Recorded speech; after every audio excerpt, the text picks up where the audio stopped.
I have been unfaithful. I can't live with you any longer. We need to separate, my wife Lily told me one day at dinner. It came out of nowhere, but it was typical for Lily to suddenly announce her decisions. Once Lily made up her mind, she never changed it. So even with big decisions that affected both of us, I didn't argue much. I never thought getting a divorce was okay. But at that time, I felt helpless. If Lily cheated or wanted a divorce, there was nothing I could do. This was because the company I worked for went bankrupt due to the economic crisis in the late 2000s. After losing my job, I desperately searched for a new one, not just for myself, but for us.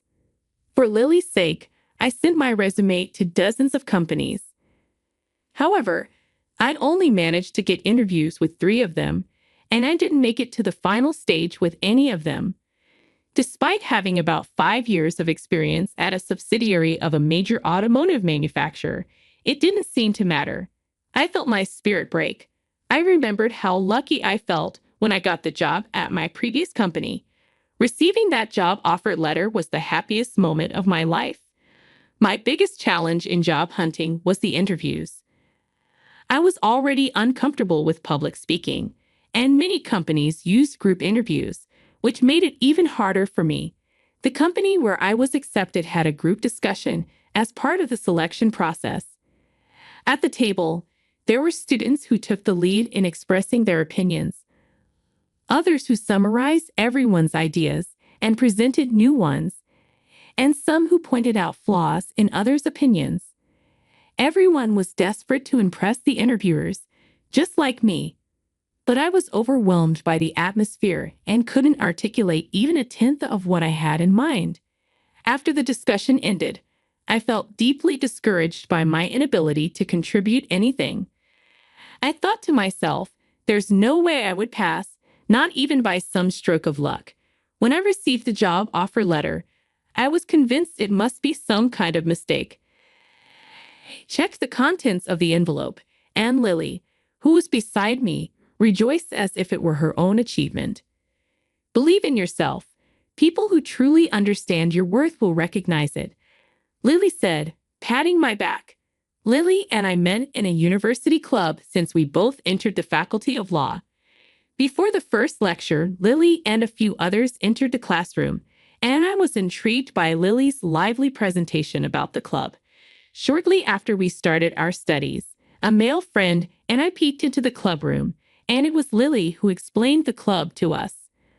The club, despite its formal-sounding name, the Legal Research Society, was a casual group where the main purpose was to foster connections through drinking parties and sports events. Lily played the role of a coordinator for new club members and efficiently carried out her responsibilities. As I tend to be more laid back by nature, there was something about Lily that initially attracted me to her. During the welcome party for new club members, the topic of our hometowns came up, and I discovered that Lily and I were from the same area, just about 2 train stops away from each other. That became the starting point for us to bond, and we often found ourselves excitedly discussing our shared hometown experiences. I believe another reason we could easily talk was because I had taken a gap year, so I was the same age as Lily. During the first summer vacation after I entered university, we decided to go home together since we had the opportunity.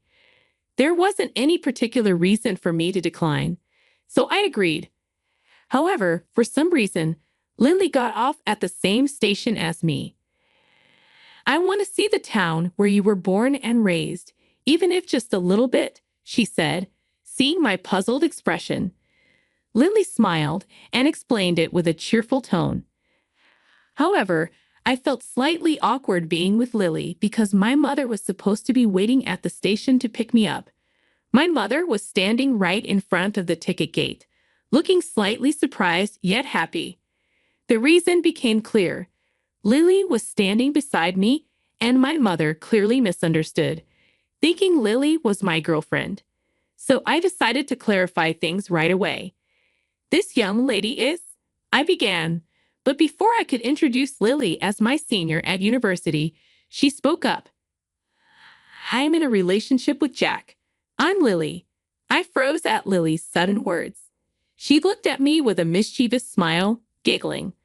My mother responded with a confused, "Well, okay then." Then she asked, "So, how about coming to our house now?" In response, Lily said, "I'm truly tempted by your kindness, but my parents are also waiting for me at home. I'll have to take a rain check for another opportunity." With those words, she passed through the ticket gate again and headed toward the platform. On the way back home, my mother bombarded me with questions about Lily. That night, I sent a message to Lily. "What do you mean by all of that?" I texted Lily.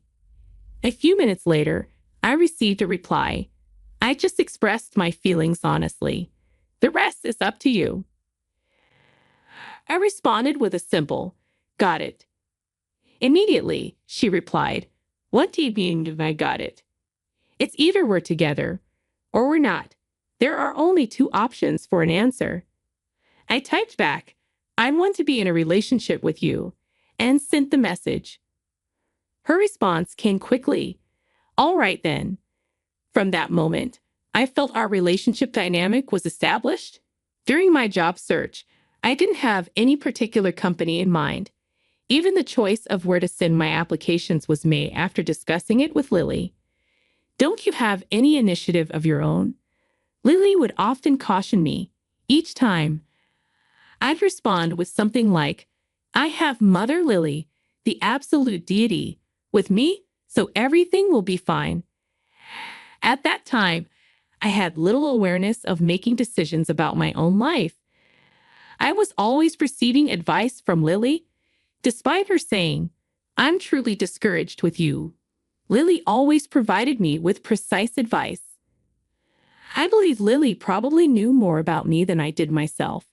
Years after graduating from university, I married Lily, and I thought our life together was going smoothly. So, when Lily suddenly confessed to cheating on me, I was deeply shocked. "Tomorrow morning, I will be leaving this house. As I am solely at fault, I will agree to whatever compensation you suggest. Please contact the lawyer I will appoint for further arrangements," she said, delivering her words without any emotional expression. Then she entered the bedroom. I couldn't say a word or take any action in response. Frustrated with my own helplessness, I couldn't sleep at all that night. Early the next morning, I heard the sound of Lily waking up and getting ready. I wanted to wake up immediately and speak to her right away. However, I didn't know what to say or how to approach the situation, so I remained still in bed. After I heard the sound of Lily closing the door and everything became quiet, I finally got out of bed. At the dining table, breakfast was prepared for me.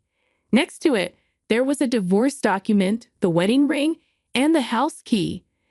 A note with the words, "I'm sorry. Thank you so much for everything up until now," was also left behind. I collapsed in despair and cried out loud, sobbing. Tears overflowed from my eyes in such abundance that I couldn't believe I had so many within me. Eventually, I realized I had fallen asleep on the dining room floor.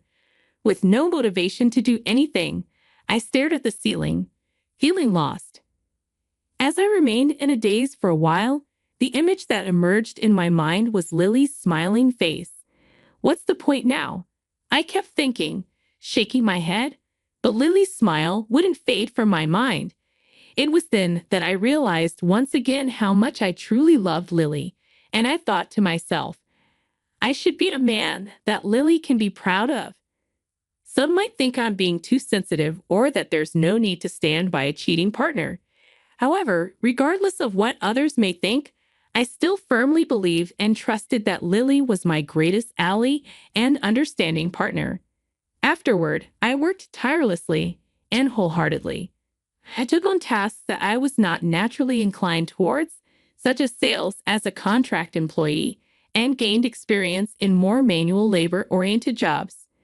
Due to the unfamiliar physical labor, there were times when I couldn't move the next day due to exhaustion.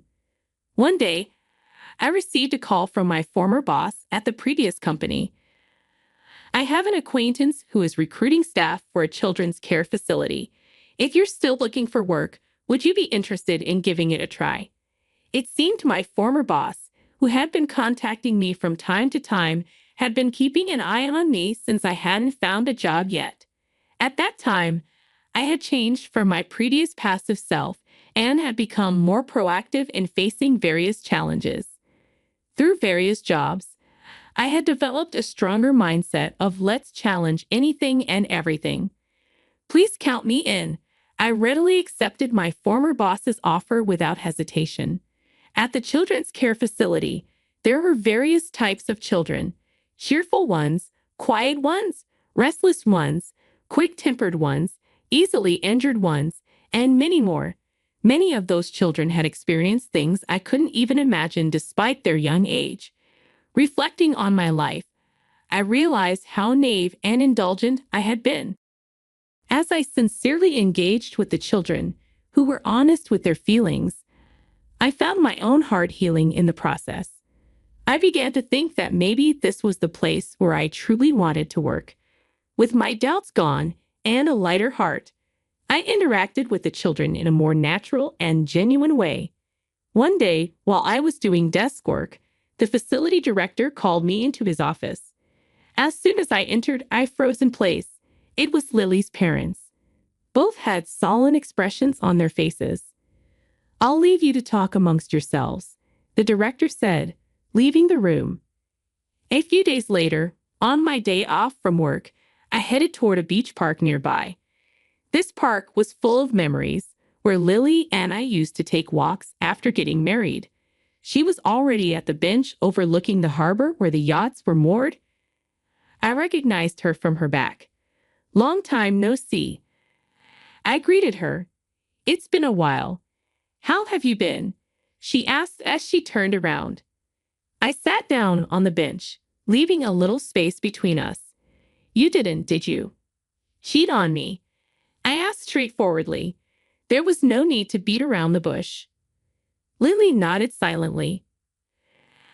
"I heard most of the story from your parents," I said. Lily's parents had told me why she had brought up the idea of divorce and how she had been living. Lily had felt it was her responsibility for not actively searching for a new job, even when I lost mine.